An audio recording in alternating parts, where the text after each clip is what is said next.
Good evening, ladies and gentlemen, and welcome once again to NOLA Theater Talk. My name is Alan Smason.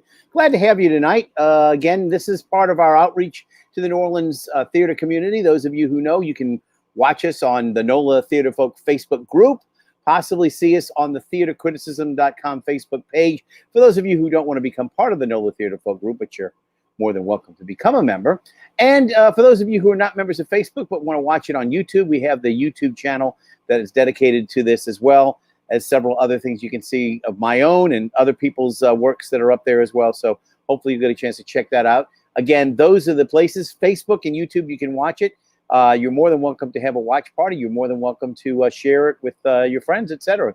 Tonight, we're going to discuss something. We've actually done this once before, and our guest was a member of the cast that we had to discuss the whole concept of mental health and what's going on in the world right now. Obviously, we've had some challenges, not only of a political nature, but also of sort of an upsetting nature for many of us who have been dealing with what's been going on in Washington, whether it be dealing with the previous administration or coming to terms with the new administration that's coming in and again, the problems that we've had during the pandemic, the problems that we've had that were exacerbated in the summer with the Black Lives Matters protests, and all the other things that have been really besetting us during these very troubling and I would say challenging times. Our way of life has been uprooted, and in many cases, this new normal is not something that any of us really have welcomed or necessarily, have anticipated. There are, I would imagine, very few of us who thought that we would be unable to work for months on end, and that there maybe would not be any good news in sight for several more months to come. So, again, nobody is a soothsayer or a prognosticator. However, these are the times we've been dealing with. And again, all of this can weigh on our minds and can cause us to have difficulties in coping.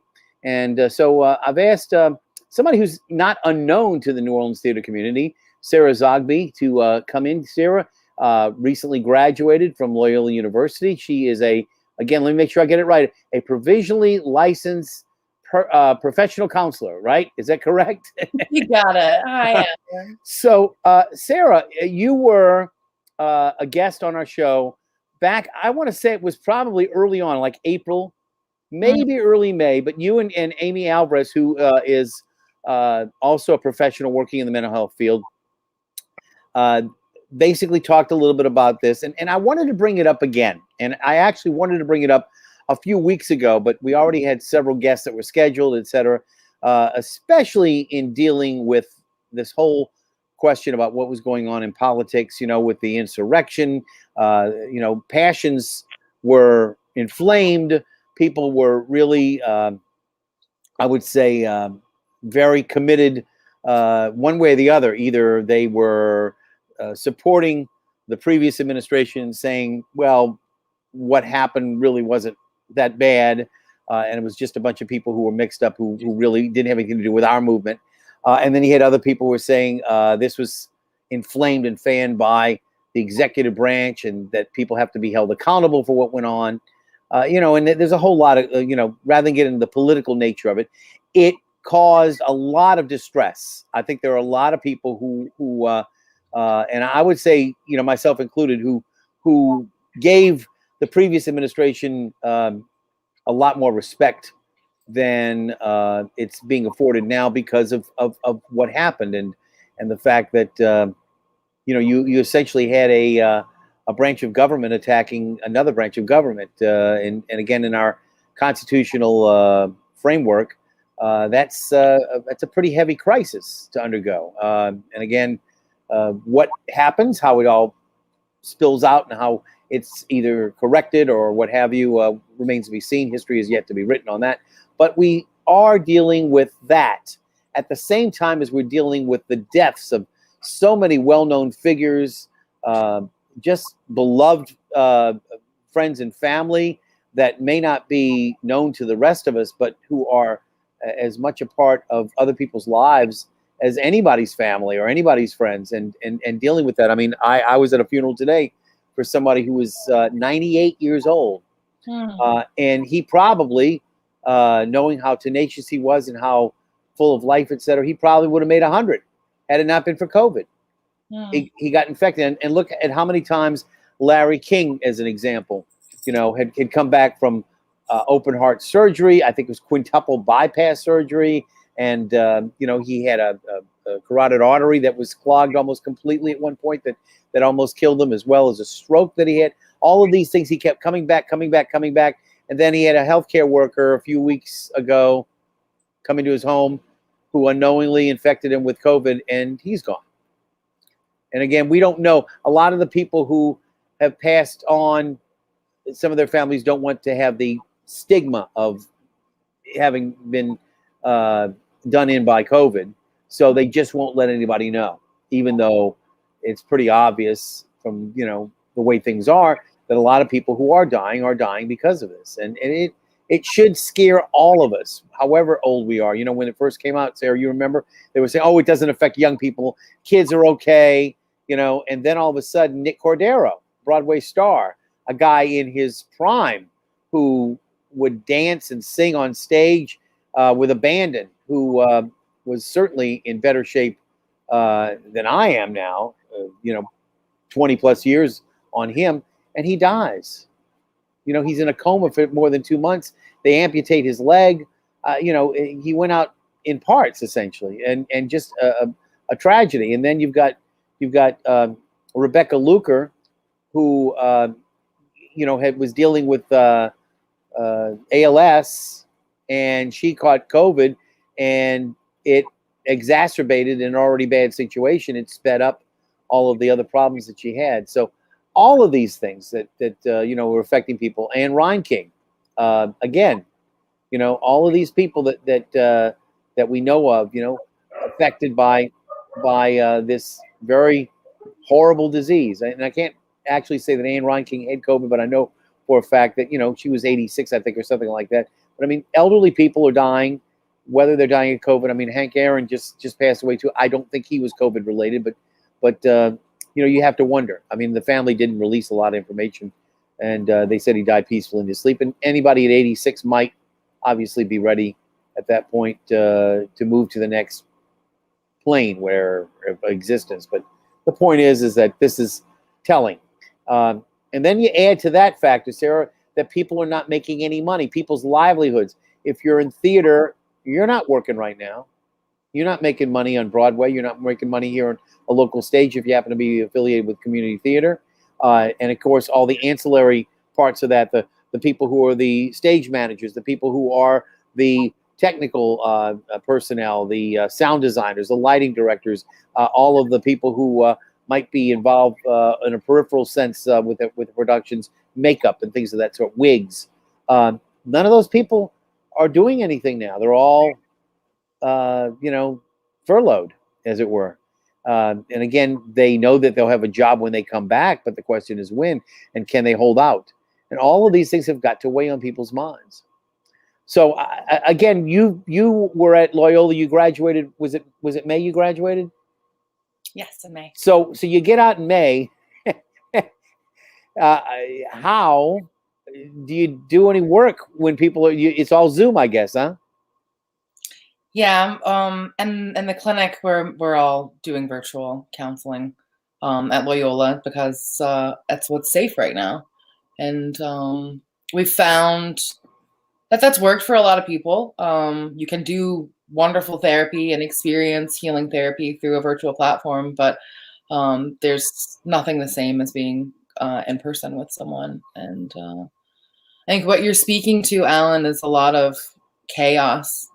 You just listed in 10 minutes everything from collective trauma that people are experiencing socially in terms of what's going on in our nation, to individual trauma that people are experiencing in their home in terms of what's going on with the loss from the pandemic, whether it's losing a family member or losing a livelihood or losing a sense of community and connection, which I believe to be one of the central things that's most difficult right now and applies to all of this. You lose a sense of community and connection when a society kind of bifurcates and becomes an us versus them, right versus wrong paradigm, where the energy of war comes in and kind of takes over the way that it feels. And I wrote a piece about this because all of us are dealing with all of these issues. And in the past, we used to have a couple of things to cope. We used to be able to go to the theater or go to a movie theater and watch a film or watch a great play or perhaps a musical to uplift our spirits. mm-hmm. We're not able to do that now. You know, and so in the past, what we had for entertainment to get us through is non-existent. And, you know, there are other aspects to that as well that we, you know, have to consider in terms of what's going on with this particular, you know, social problem. But, you know, one of the other things that we talked about early on when we first started this is that a lot of people were drinking a lot of wine. You know, I'm not drinking wine tonight. So I'm having a Boulevardier. Do you know what that is? What is that? It's like a Negroni, very similar to Negroni. It's 1.5 ounces of bourbon, and then an ounce each of Campari and sweet vermouth. Now, normally with a Negroni, it's just an ounce, an ounce, and an ounce all across the board.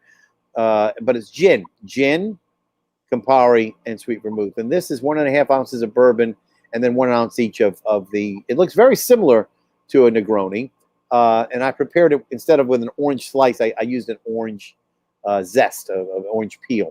But I always thought, you know, a lot of people talk about the wine that they drink during the pandemic, and that's what gets them through. And I don't know whether or not it does or doesn't, but I always find that a good cocktail will at least take your mind off of it. And again, that's what I'm having tonight. So what did you bring into the room?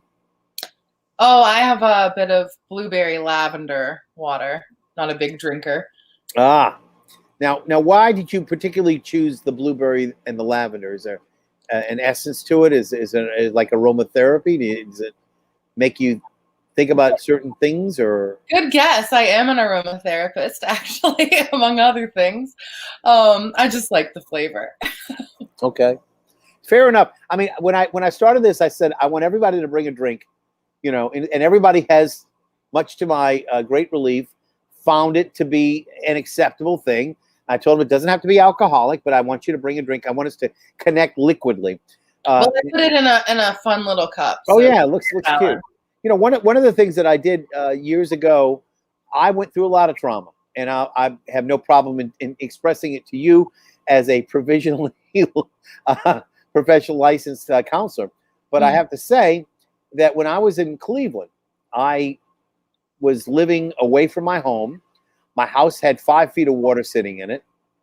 I didn't know when I was going to be coming back home. I had 1 suitcase of clothes, no income, no visible means of support, and nowhere to go. I mean, luckily, I was living.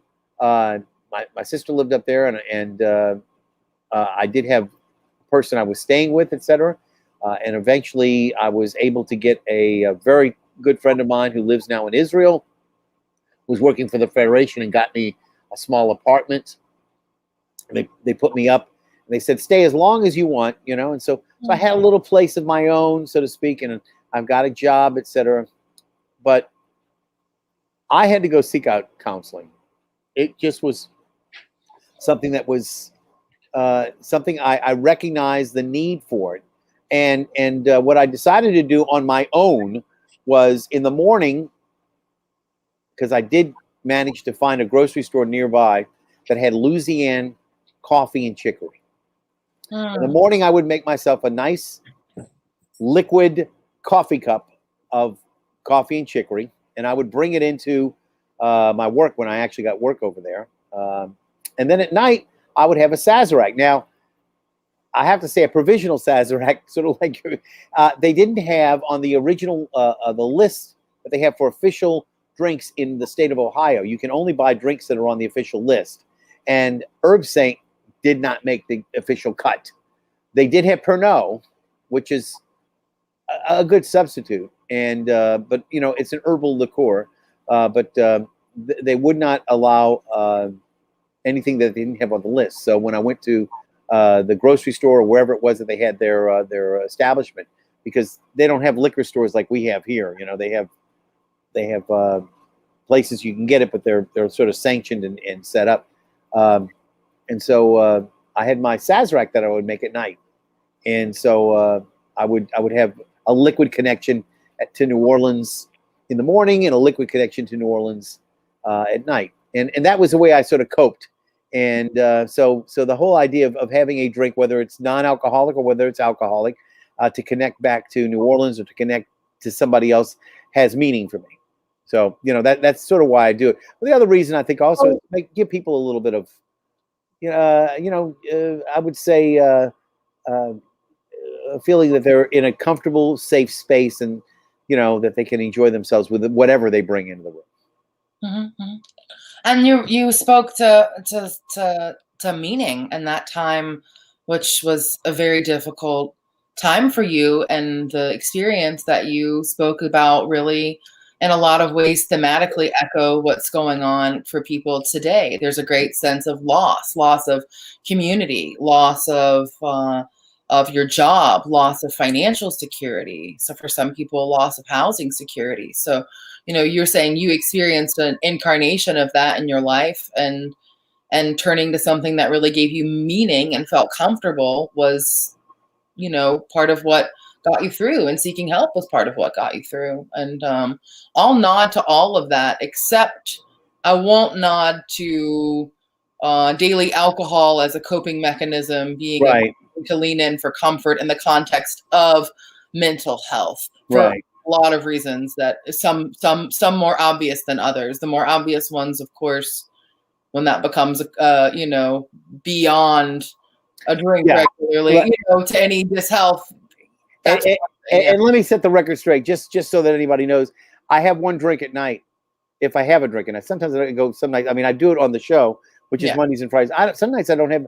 Last night I didn't have a drink, and let's not call out on drink at night. I'm speaking more for very depressed people, right? Really, really depressed, moving towards something that is a depressant to temporarily help depression. Sort of dead. Yeah, I understand that. Worse, but and again, it's I think the way that some people self-medicate. Obviously, I'm not advocating that, but for me, if I felt like it was 2 drinks a night or 3 drinks a night or something like that, where I was having a problem with it. But no, I'm trying to manage it the way that I think is best done, and usually I would say most people appreciate that, and that's why I also tell people, I know that there are people out there who've had situations, and they've actually started working programs and things of that sort, and I respect that. So I always say, anytime I tell people to bring a drink in, that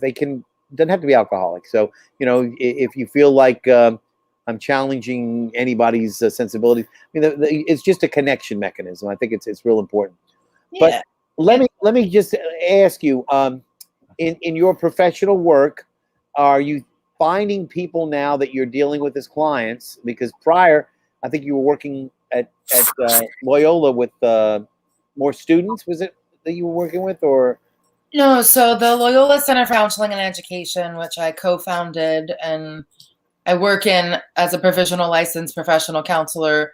Now, I was working in my internship here in the same place. So I'm at the same place just now that I graduated. I have a job there instead of an internship. And but were they dealing with the outside public, or were they dealing with students?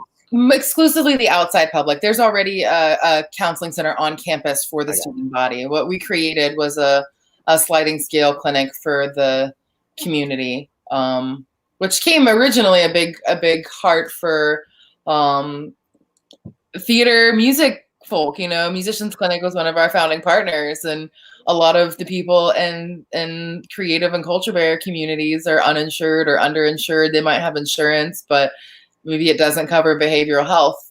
in the same way that they can get from us. So this really started as an effort to support people who might not otherwise be able to get care. So in your work, have you noticed an uptick in more people who are seeking help now during these tremulous times, or is it just been steady? Oh no, it's not been steady, but it's hard for me to know if that's because of the pandemic or because of just the steady incline of clients we've got since we've started. So we were really had our grand opening in the beginning of 2019, and since we've started, every month we've done more sessions than the month before. So if you look at our 2019 months and look at our 2020 months, it doubles. So if you look at May, it doubles from 2019 to 2020, or August, it over doubles. So we've just had a progressive incline because we've been trying to expand our staff more and more to meet needs. So in terms of my perspective, it's a little skewed being in a clinic that's just really constantly managing a waiting list and constantly trying to add more services to be able to meet that. New Orleans, how lucky you feel tonight? Put it that way. Regardless of the pandemic, there's a big need for services here. We actually have. How lucky do you feel? Yeah. Hmm? I was asking you the question. I don't know if you heard me. How lucky do you feel tonight? Do you think we could take a chance? Lucky. I'm not talking about the lottery.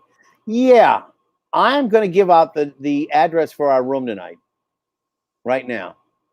If anybody has a problem, I would like to talk, and they want to talk to me. It doesn't have to be in a professional capacity, but about the problems they're having. It doesn't have to be done in a counseling kind of thing, but I'd like to give them an opportunity to talk about anything they want to speak about tonight as well. And I'm going to ask that they respect us, and so far as if they want to come in the room, obviously not to use any language that would not be befitting, and also to not do anything that would be less than what I would call basic mensch-like behavior, which means acting like an adult. I'm going to ask you to behave like an adult would. But if you'd like to use that and I can see you when you come in, you have to enable your mic, you have to enable your camera, and then you have to enter the room. But if you'd like to come in, it's sort of like an opportunity to voice the kind of opinions about what you're dealing with, and to let us know if there's anything we can do to support you. In the meantime, I'm going to let you get back to what you were talking about. But that's an amazing figure, though. A twofold increase from 2019 to 2020, even if it's not related to the pandemic, that's still a notable amount of an increase. Yeah, absolutely. And again, you can't say if it's the pandemic, but I guess you got to have a feeling that there might be an indication that it is, huh? There's an uptick from the pandemic. I mean, if we look around at all of our colleagues and, what's going on in terms of people looking for care and being able to find it, there's more people reaching out since the pandemic across the board, of course. And that's pretty kind of feels like common knowledge, I think, amongst the mental health community at this point. I was kind of speaking in terms of our clinic. It's just growing. How are we doing in New Orleans? Do we have? I know the New Orleans city itself, the infrastructure is on high alert right now because there's no money coming in from tourism, and a lot of the money that will be coming in from the oil industry, et cetera, is less than what it used to be. So they're really getting it. In terms of lack of business and taxes, et cetera, no tourism, no money coming in that way. A lot of the hotels are barely holding their own. A lot of businesses that were tied to tourism, obviously, like my cousin has the haunted history tours. They're down, quite a bit in terms of the numbers of tours and people that are being accommodated. So, I guess the question is, how is the city doing in terms of what they're able to provide for mental health? Because I know that at one point we had a lot of homeless people running around, and I think we still do, that were if not causing crimes, being involved in things that were not necessarily helpful, I guess. That Mhm. I know there was one police officer shot by a homeless man one time several years ago. That a lot of people who are in need of mental health are homeless. Are we dealing with that in any way in the city, or is it just something again that's being swept under the rug? Well, in terms of the city, what we're dealing with, you have to put it first in context of the state. So Louisiana ranks somewhere around 41st out of our states in terms of mental health care, in terms of access, meaning we have a high prevalence of mental illness and low access to care.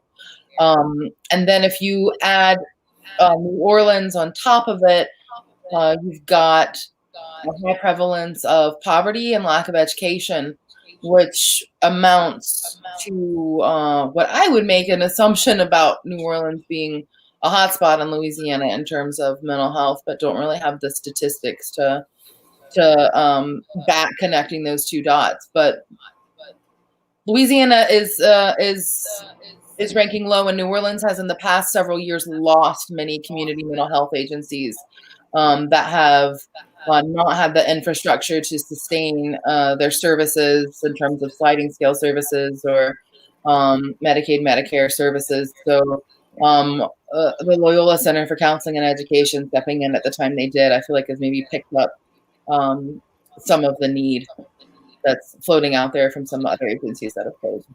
Homelessness is still a problem, right? I mean, it's still a very big problem, right? I really can't speak to that in a with any authority. That's not the population that I personally work with. Right. The people that you are working with, are there anybody? I don't know. Are there any people out there who are in the theater community that you've dealt with in the past that are being supported by any groups? Are there any specific groups that are dealing with the mental well-being of the theater community in any way? Yeah, well, as you know, I was running that Care for Creatives program before the pandemic hit, which was a big hub of community for that. And it closed with the pandemic because it requires gathering with people in person and breathing in the same room together and all kinds of other things.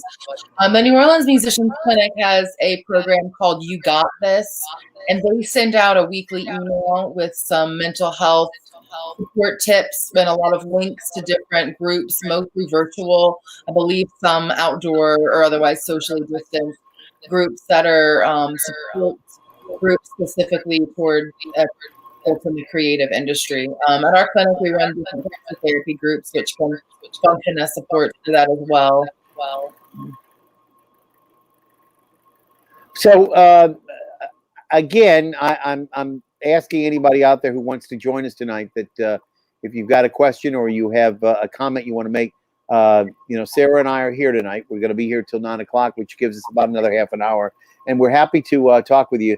I'm not here to relate about my own experiences, although I have related a lot that's been going on. Have you noticed any uptick since the elections in November? I mean, that your practice has been dealing with what's been going on, in the political sphere that spilled over? Absolutely. There's definitely, since the pandemic, when people are told to stay in their homes, there's fear of interacting with people in what I call the third dimension, and everything's happening through devices. A bit of screen addictions coming into play, and then you throw on top of that a great big political drama that you can tune into every day to see the latest exciting, terrible thing that's been going on. People are finding themselves compulsively really checking screens, checking news, getting the next bit of information, and sometimes going beyond what feels to them to be healthily informed and moving more toward a really addictive, compulsive, fear-based, anxiety-based relationship with their screen or with media. So we've seen a lot of people do work with their relationship with news media and social media and screen time in the same way that we see people do work with substance addiction. Because it's really drawing people in that way, and in drawing people in with what is very overwhelming, overstimulating, really activating the parts of the brain that are afraid, getting your amygdala going, getting your limbic system going. You're feeling, you're afraid, you're angry, you're arguing like this instead of like this, where you're listening. And what happens when the system gets overloaded like that, Alan, is at the end of the day, you need a drink. And at the middle of the day, you need a French fries.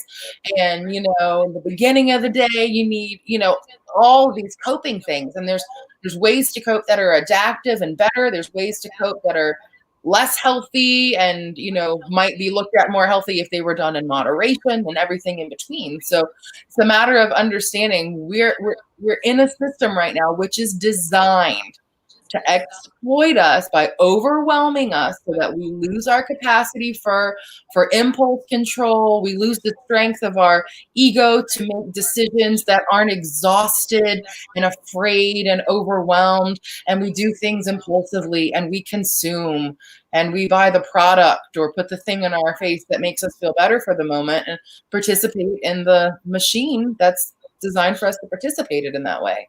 And what I'm finding clinically is people, when they take a moment a little bit further away from indoctrinated, programmed social thinking, hearing their version of reality from news and media, and stepping back into themselves, into their soul, finding a place of creativity, a place of safety, a place of stillness, things calm down a little bit. And they're able to relate to that media in a way that they're getting the information without constantly biologically feeling the trauma and stress of what is a very real and scary situation. So I actually live by myself. There are people, obviously, who are in a family unit who find themselves now living with the kids on a regular basis. They're not able to go to work. Mm-hmm. They have to be parent, they have to be teacher, they have to be cook and maid, etc. And then those people who had maybe a peripheral kind of relationship where they would see each other in the morning and see each other maybe a little bit at night, etc. But they really, during the rest of the day, didn't see each other all that much. Now both of them are working from home, and both of them are maybe getting on each other's nerves. Mm-hmm. How is all of that playing out? I mean, the whole dynamic of the family unit of a little bit too much togetherness. Has that been playing out, that you're getting complaints? Yeah, definitely. We're seeing that, and a lot of people are in situations that logistically are really hard to break out of that. And it's just like, that is what it is, and they need some coping for it. But then there are also people who, yes, they have that situation going on and it's very real, but they've developed a real sense of learned helplessness. And the concept of learned helplessness is a pretty simple psychology concept that was really illustrated before they were ethical with the way they did research. They did this with dogs. If you take a dog and you put a dog in a cage and you give the dog electroshocks in the cage over and over again, and it learns there's nothing it can do. It's going to receive that pain. It's going to receive that electroshock. And it learns that so inherently that when you open the cage and give it freedom to go sit on the other side where there's no shocks, it won't do that, because it's learned this depressing sense of no agency, no hope, helplessness. And so what I've really seen is you take that concept, apply it to people trapped in their house. You're in the cage, you're in the house. In the beginning of the pandemic, they're telling you, don't go to the park, don't breathe the air. This is airborne warfare. Be afraid, lock yourself in. Some months down the road, you start to figure out, okay, like maybe going for a walk in a non-crowded part of the park, maybe that's okay. And or maybe meeting a friend in the backyard and staying, 10 feet away from each other and doing our hobby that way together. Maybe that's okay. you're finding people still not breaking out of that paradigm of just me and the partner or me and the family unit in the house, and not adapting in creative ways to re-socialize because it's just kind of stuck in that paradigm. And people are having to break through and get creative about the way that they intentionally re-enter socialization, which for some people is more difficult than others. So, when they first started, a lot of people didn't want to wear a mask, etc. There were questions about personal freedom, and this is not my right to have to do that, etc. And there's been, I think, a gradual recognition of the fact that maybe masks will help people insofar as it might not stop you from getting it, but it might stop you from spreading it. And the point is that if you're spreading it, somebody else can get it. So cutting down on transmission is really an important factor, et cetera. But we had to be taught that. We had to learn it and understand that it's not a violation of somebody's rights, but that it is a way of working together as a community. And I'm wondering, are we becoming less community minded, or are we becoming more community minded in terms of our dynamic now? I mean, are we learning from what we experienced early on and now able to perhaps navigate the waters a little bit better by knowing that it's okay, that you're not going to be giving up something that's important to you in terms of your rights by wearing a mask, and that you're actually going to help somebody? And maybe you're not going to help me, but you might help my mother, or maybe you're not going to help your friend across the street, but maybe that friend across the street might help your mother. So, all of those things. I mean, that we're a lot more connected maybe than we'd like to let on. Any feeling in that way? Are you getting any feeling from any of the people that you've been working with that they're experiencing more of a connection? Or I would say it's more rare than common right now in my experience. It's not that it's not happening. There are people working in community. There are people that are establishing very deep connections. And I would say that for a lot of people, individual connections have become deeper and more intimate in the pandemic. These like one-on-one type of connections. But in terms of as a community, are we more connected? I don't believe I'm the one holder of reality, so I'll just say that this is my opinion of what's going on socially. I think we are more disconnected than ever. And I think the way to move healthily to the future is in small community connection. We are living in a paradigm where people do not say the truth to each other anymore. They do not, people have a really hard time speaking and hearing truth. They make nice, they go along with a certain level of mask and unintegrity that they have to wear to interface with the world. And I don't really point to that so much as a personal one-on-one pathology. When I look at, Alan, I've been saying this lately because it kind of makes me giggle in a dark way, not in a good giggle, but if you look at individual pathology and you say, okay, this person is depressed, right? Like you've had a period of time in life where you've had depression. You zoom out and look at things socially. You had that era of the Great Depression. Was the individual depressed or was the society depressed? The society was depressed, right? Great Depression, depressed society.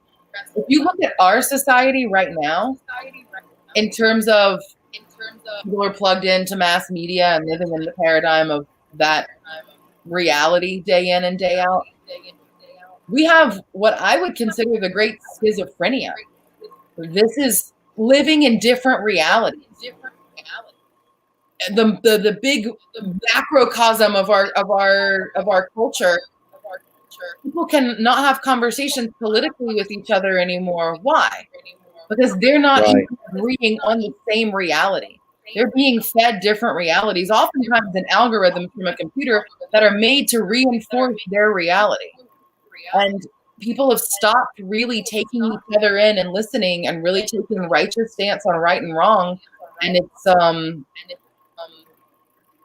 if you look at an individual psyche in terms of development, it's an immature place to be. So if you look at the collective psyche in terms of development, we've got a way to go. And I believe the way to do that is through more community connection, where people are more accountable to their integrity with each other and not living in such an anonymous society that there becomes no reflection for how you're being outside of the little cosm of your home. Does that make sense? I don't know about you, but are you hearing me okay? Because you seem to be breaking up a little bit tonight. And I'm going to ask you as a favor, I'm going to try to see whether or not it'll improve. I'm going to go ahead and ask you to come back in the room. I'm going to kick you out for just a second, ask you to come right back in. Sometimes it'll correct itself. Okay. We'll see what happens. In the meantime, again, if anybody wants to make a comment or question, this is where you need to come tonight, StreamYard.com/5IGTI42T46. And if you click that on, you'll be in the room with us. And Sarah is our guest tonight. Again, Sarah is a provisionally licensed professional counselor. That's what PLPC means. And we're very glad to have her here with us tonight. You know, early on in the pandemic, I think you sound a little bit better now. Early on in the pandemic, I wrote a piece called "A World Without Hugs," and I guess other people did it too. But I mean, I wrote it myself, so I don't copy or emulate, you know, other people just, you know, for the sake of doing that. But I did write how I felt that we were all at a loss because we could not touch each other, we couldn't hug each other, you know, we couldn't console each other because of the pandemic. We had to wear masks, we had to socially distance. And I'm wondering if you've seen a lot of fallout from that. I mean, as well, I know there've got to be devastating stories of people who send their parents off to a nursing home or off to a hospital, and they're unable to say goodbye to them because of that. And I don't know if you've dealt with that on your own, but I know that is going on. Yeah, absolutely. And in our theater community alone, we've lost some incredible people. Yeah, I mean, we are hardwired for connection. We are biologically, socially, emotionally wired for connection. It is, you know, the more we do it, the more we survive, really. And not having it, especially in times whenever it's needed the most, it seems to be detrimental for a lot of people. But through some of this difficulty and through some of this pain, some are able to find a new way of connecting, a new way of finding meaning, or a new strength in themselves. So while, you know, this can be looked at as tragic and horrible, and for a lot of people it is, there's no invalidating that. Some are able to, you know, use that churn to make something new and to find growth and kind of an evolve or die kind of way. And well, so, I remember reading something about the fact that if somebody has a hug for like 25 or 30 seconds, that it releases dopamine or whatever it is within the chemicals that are released in the brain that give you a feeling of I guess, if nothing else, satisfaction or you know, the kind of pleasing things that are released when you're doing drugs and things of that sort. Absolutely. And oxytocin is bonding, and it really counteracts cortisol, which is stress. And you have enough cortisol, just straight up enough stress, you're gonna just drop dead. Yeah. So I mean, that takes it to the extreme length, but it gives you some sense of what's going on in your body when you're craving that, you know, touch, when you're craving, you know, even eye contact, Alan. Like, we can't look at each other in the eyes right now through this machine. And so something different is happening neurologically in our brains with our endocrine system, with our neurotransmitters when we interact through the screen right now than it would be if we were in real life. Yeah. And I believe that. And again, it's true that apparently when you're in love with somebody and they come into the room, that your pupils dilate or something along those lines too, that there's a physical connection that's made just by your sight of them. And that, that of course that all of it goes along with the senses. I mean, part of the whole experience that we have in connecting to each other in a sexual way, is through the senses. I mean, through touch and through smell and through taste, etc. All of that is all connected. So Absolutely. yeah. So I mean, the senses in our case with this pandemic are really being stymied in many ways.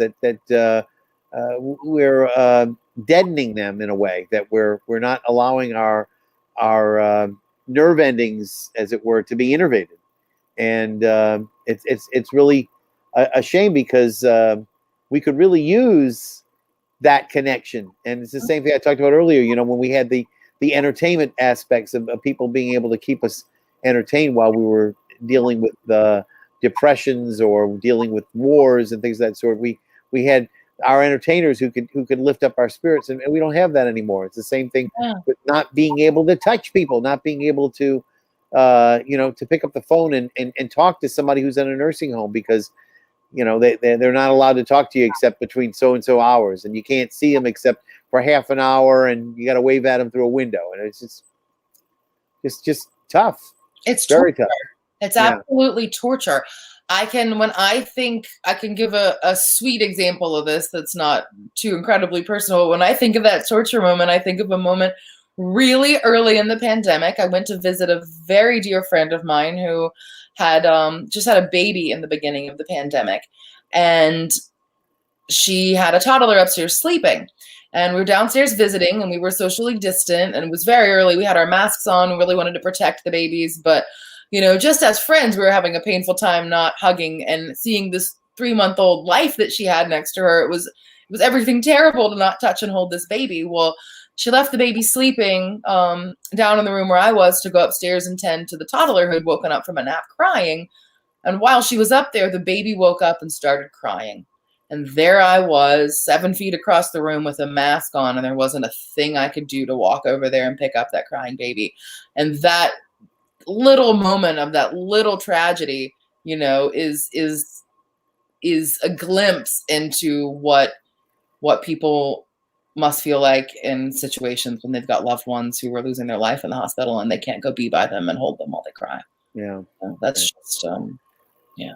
I just have to say that we're never going to know the full extent of all of the trauma and all of the tragedies that people are going through. The most important thing I think for us to do is to be attentive, to pay attention, and to be there for people.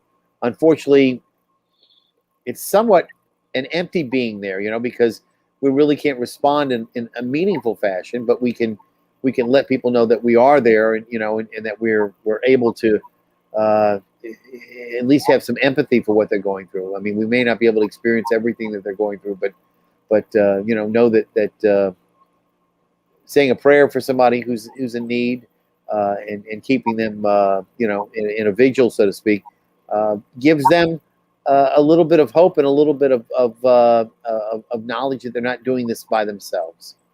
So and it gives you that too, because whether you call it prayer and or meditation or getting in the creative flow zone, when that part of your brain lights up, your mental health is getting better. So finding a way to do that and is good for you and good for the person who knows they're getting that kind of love from you. We've got a little bit less than 15 minutes left to the program, so I'm going to ask you, maybe we could give some ideas to some of the people out there who maybe are on the fence right now about whether or not they need to seek counseling.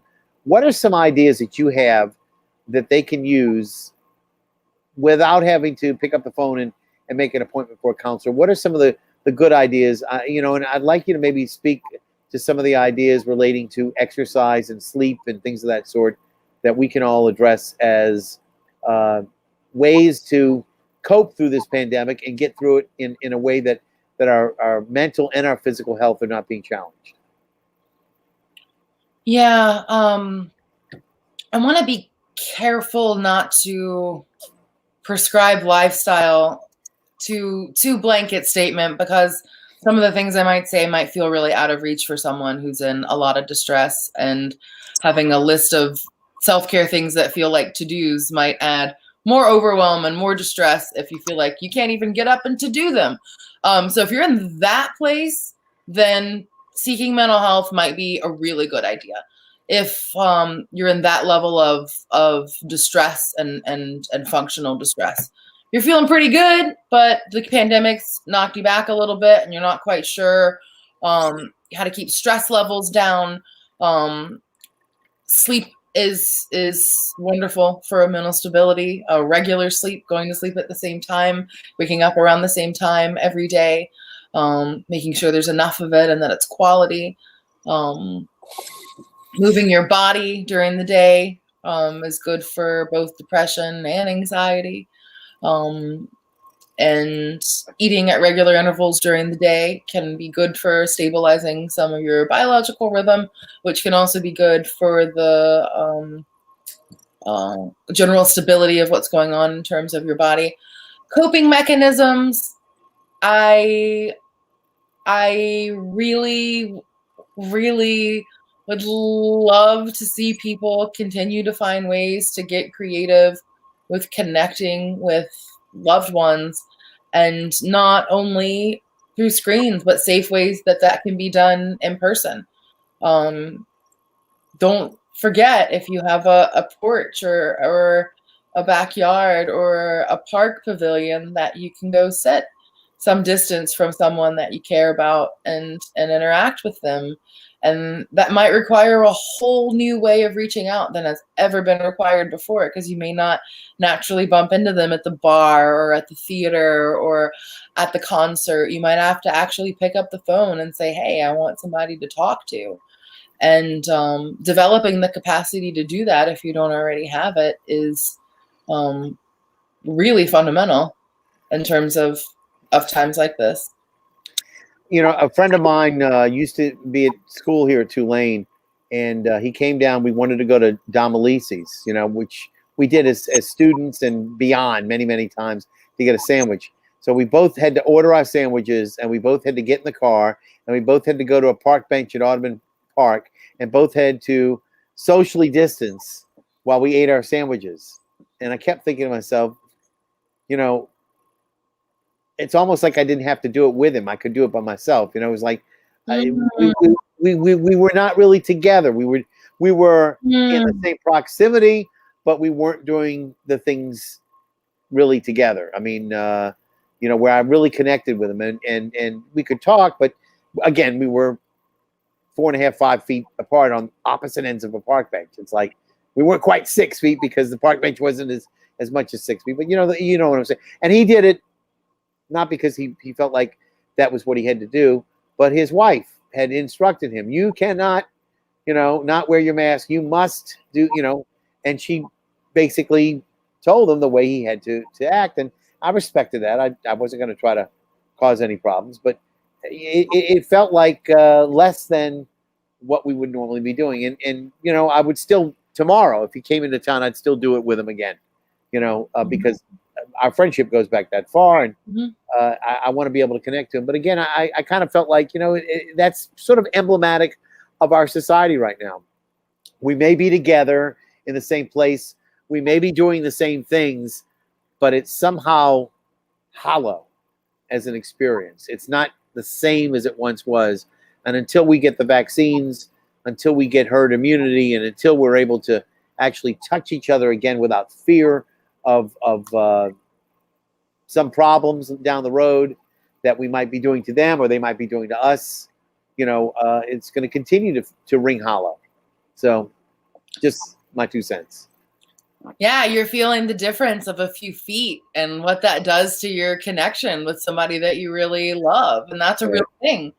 That's a real thing. And yeah, the vaccine, you know, I want to get to that place where we can get together again. And I got the damn vaccine this morning, and Did you? I don't get vaccines generally. I have a very strong immune system. I don't generally find that support for that is needed in my body. But this was one I was like, if this is going to help us, if this means, you know, this means I can give Alan a hug whenever I bump into him at the theater one day, and not, risk killing him, then all right, give me the damn shot. Hopefully I get the vaccine too, but I'm of that Sure. I'm of that age. I'm not quite 70, and I'm old enough to get it maybe in another couple of weeks, but I don't think they're going to have the vaccine, so I got to hold on for a while longer. I think I'll probably be able to be eligible for it in another 2 or 3 weeks, but I don't think I'll be able to actually get it for another 2 or 3 months. Well, I'd have been happy to give you mine. It sure felt really weird walking out of there going,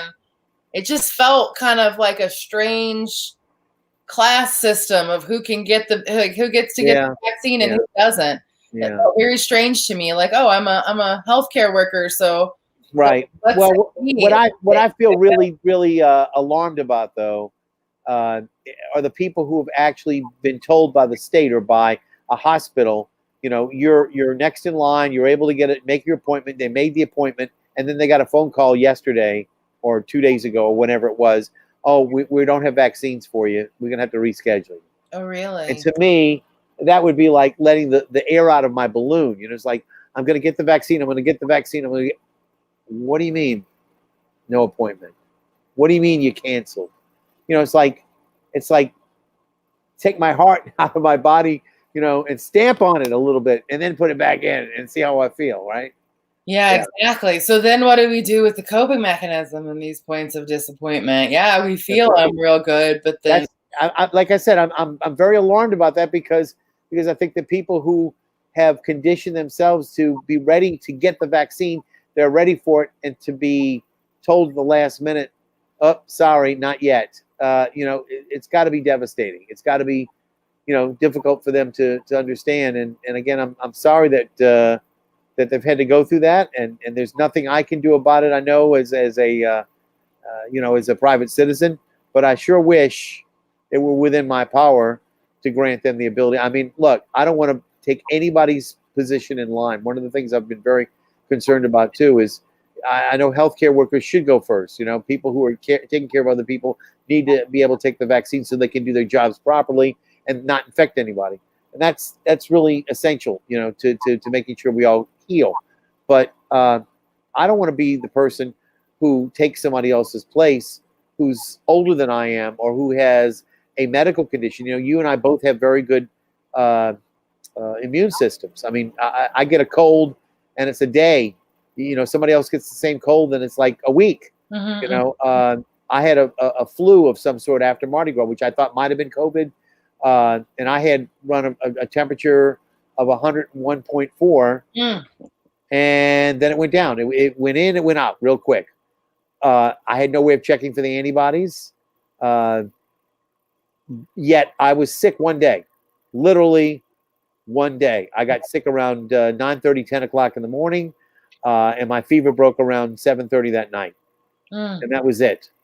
And it could have been the regular flu, or it could have been COVID, but I have no way of, because they're not giving out antibody tests that I know of. Yeah. So for me to go find out, wouldn't have made any difference, because what difference would it have made? I still am not old enough to get the vaccine. So, Well, listen, I want to thank you for being with us tonight.